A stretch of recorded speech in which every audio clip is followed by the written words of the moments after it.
Halika na, umikit, limutin ang problema. Hihintayin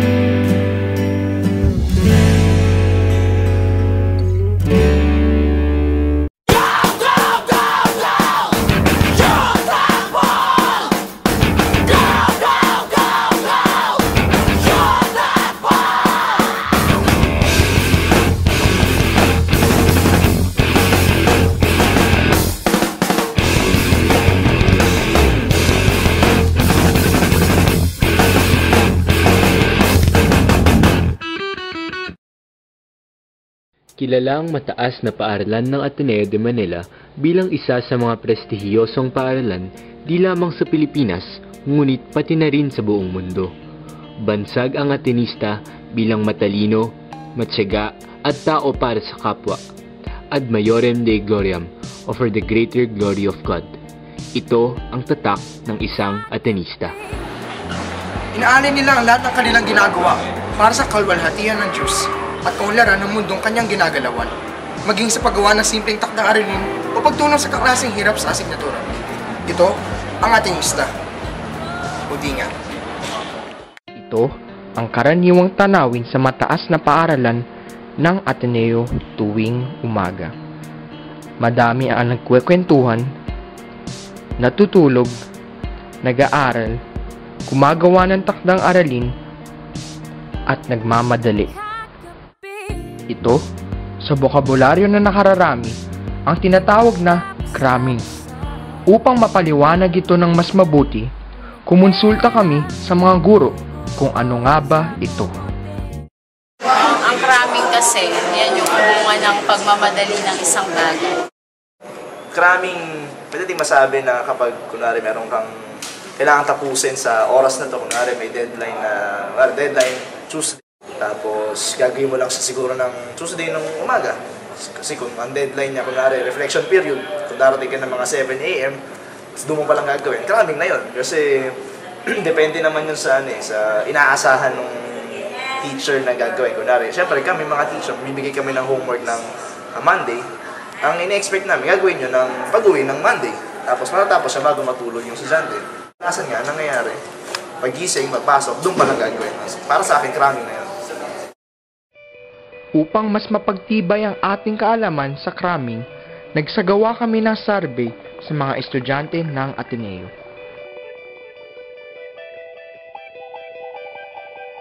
Oo, kasi wala na akong oras sa bahay para gawin yung mga homework. Yes, nagka-cram ako kasi hindi ako nakahanda nung the night before. Kasi minsan, daming ginagawa, nakapagod. Tapos may training pa sa basket. So minsan nahabol ko na lang sa umaga. Oo. May malalaman yung tamang sagot. Tsaka talent yun, skill. Mabilisan magsagot. Para makapahinga sa bahay. Oo. Kasi alam nyo, pag nag-training ka, hindi ka na makatrabaho sa bahay. So makakatulog ka na. Tsaka minsan nakakatamad. Tsaka mas madali pag ginagawa. Lalo na pag may iba pang kasamang gumawa. Yun. Group work. Minsan, hindi lagi, pero pag puyat ng sobra. Hindi, kasi ano tawag ko, masakit sa ulo sa umaga eh. Mas masarap matulog na lang. Hindi. Ciao! Minsan, ako tinigilan ko na eh. Kulang sa oras eh. Tamad.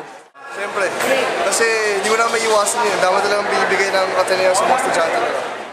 Oh no, I don't cram kasi I believe that in doing your work at home, it gives you more knowledge, and then by the time you get to school, you're prepared, and if there's ever a surprise quiz, you can get high grades.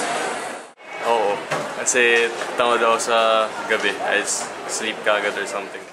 Oo, minsan, pag kapos sa oras sa bahay, tapos nakakatamad din kasi pagod ka na galing school, so wala kang magagawa, matutulog ka na lang, pagising mo, wala ka pa nagagawa.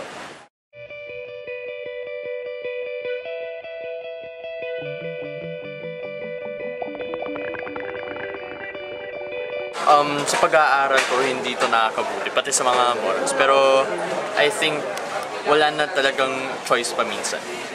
Kundi Siguro, oo, in some point. Pero pag madalas ka nag-cram, ulit-ulit, hindi rin healthy para sa estudyante. Feeling ko masamang attitude siya, pero nakatulong siya dahil natututo ka sa multitasking. Hindi. Kasi hindi namin na-practice yung responsibility namin kung ano homework. Kasi di kami na-handa for college. Kasi sa college, baka mahirap na mag-cram. Oo, kasi mas maganda yung work namin pag mag-cram pa. Tapos natutunan natin yung time pressure. Pero hindi lagi yun. Kasi minsan pag-cram, sobra-sobra. Siyempre hindi, pero yun nga, sabi ko, hindi naman may iwasan yun. Hindi. Pero natatama daw para baguhin yun. So, May sari-sariling rason ang mga Atenista kung bakit sila nagkakram at kung ano ang epekto nito sa kanilang sarili. Ngunit sa mga mata na ating mga guro, nakabubuti nga ba ito? Nakabubuti ang cramming. Depende kasi yun sa objective. Kung ang objective mo ay matapos lang yung isang bagay, gusto mo lang talaga maipasa yung homework, then syempre nakakabuti yun. Kasi pag nag-cram ka, matapos mo yung homework. Tama yun. Yun yung objective mo.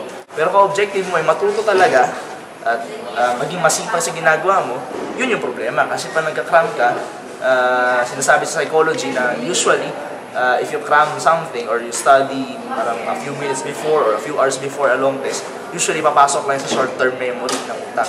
Pag doon lang pumasok yun, wala masyadong learning. Ang objective mo ay pang short-term memory lang, na hanggang dun lang, hanggang para sa exam lang, well, nakakabuti ang cramming kasi nagawa mo yung objective mo. Pero kung ang goal mo ay makapag-aral talaga at matuto, ay hindi nakakabuti ang cramming. Anything that was meant to be done in a given time must be done in that particular time. What do I mean by that? When a teacher gives homework, he or she assumes that you only have 20 minutes to do that homework. Therefore, 20 to 30. Therefore, the homework that we give out must just take 20 to 30 minutes to do.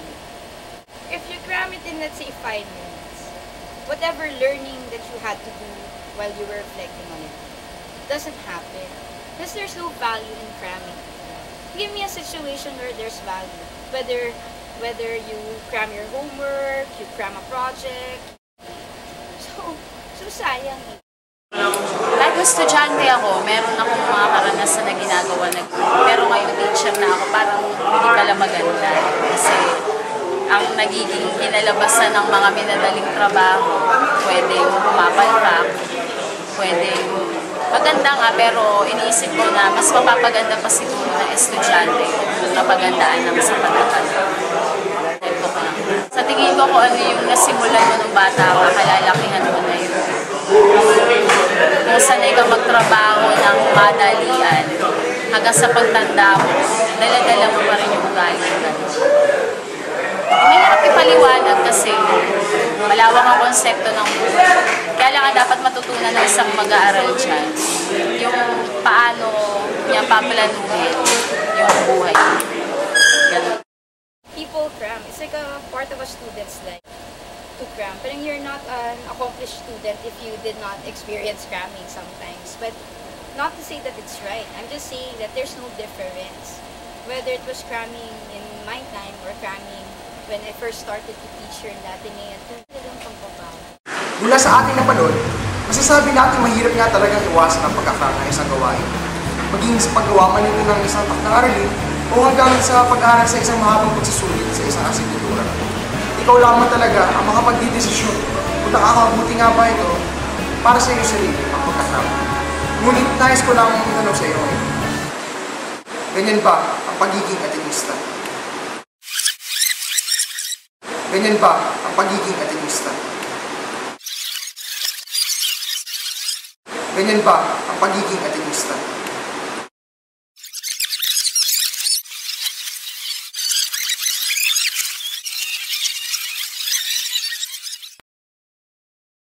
Ganyan ba ang pagiging Atenista?